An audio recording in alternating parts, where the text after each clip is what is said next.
Good morning, everyone. I hope this finds you well. Do you ever grumble about anything? Let me tell you a poem about the Grumble family. There's a family nobody likes to meet.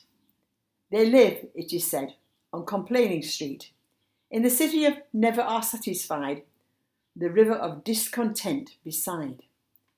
They growl at that, and they growl at this. Whatever comes, there is something amiss, and whether their station be high or humble, they're all known by the name of Grumble. The weather is always too hot or cold, summer and winter alike they scold. Nothing goes right with the folk you meet, down on that gloomy complaining street. They growl at the rain and they growl at the sun. In fact, their growling is never done. And if everything pleased them, there isn't a doubt, they'd growl that they'd nothing more to grumble about. But the queerest thing is that not one of the same can be brought to acknowledge his family name, for never a grumbler will own that he is connected with it at all, you see. And the worst thing is that if anyone stays among them too long, he will learn their ways, and before he dreams of the terrible jumble, he's adopted into the family of Grumble. So it were wisest to keep our feet from wandering into Complaining Street, and never to growl whatever we do, lest we be mistaken for grumblers too. Let us learn to walk with a smile and a song, no matter if things do sometimes go wrong. And then be our station high or humble, we'll never belong to the family of Grumble. In Philippians in chapter 2, it says these words: "Do all things without grumbling or disputing, that you may be blameless and innocent, children of God without blemish in the midst of a crooked and twisted generation, among whom you shine as lights in the world." So let me ask you, do you ever grumble? A little bit?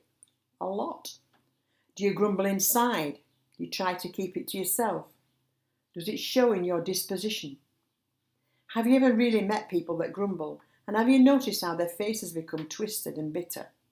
I call them really lemony people. Their lips seem to smile over like that and get very peevish looking because they're always grumbling.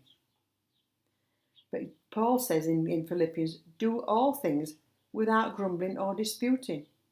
Some people seem to be happiest when they're in arguments all the time, when they are grumbling all the time. But God doesn't want us to be like that. Paul says that you might be blameless and innocent, children of God without blemish. Where? In the midst of a crooked and twisted generation. Why?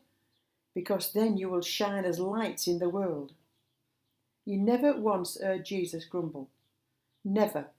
There must have been times when he was really cheesed off. There must have been times when he thought, oh, really, how much more can I cope with these? They are so frustrating. But he didn't grumble, because he knew that the right way to forward was to actually accept people as they were. And there is something to be said about turning away from grumbling people. Rather than challenging it, just leave them to it, because they'll actually get into their own situation, and that's what the world is like. It's a crooked and twisted generation, Paul says, because people thrive on grumbling. But when we start to join them, we change ourselves. We become a different person. We don't become the person that God wants us to be. We become murmurers, mutterers, under our breathers, all the time grumbling. So don't be like the Grumble family. You see, that they grumbled everything. The whole family affected the street. In the city, it was affected. Everywhere they went, they were known as Grumble. And so when somebody comes into a room, you think, oh golly, here they come, grumbling again. I remember years ago having to sort out a dispute between some people. And we had a lovely service. And after the service, we all got together and we felt that we'd really got to the bottom of what was wrong. And somebody came up to me and they went, "Nyeh, nyeh, nyeh, nyeh." And I thought, what is this? Is this a complaint? And she said, well, no, stop it. And that's what we need to do to ourselves. Stop it. Because it doesn't actually profit us, and it doesn't profit the kingdom. Now, those are quite harsh words this morning from me, but actually just think about yourself And I think about myself, do I ever grumble? Do I ever allow these things to get on top of me? So that all I do is murmur, and people think, oh, watch out, she's coming, she'll be grumbling again. Let's not be people like that. Let's be people of love, that we might shine as lights in the world to this crooked and twisted generation. Bless you today, and don't grumble whatever you do. Bye-bye. God bless. Bye-bye.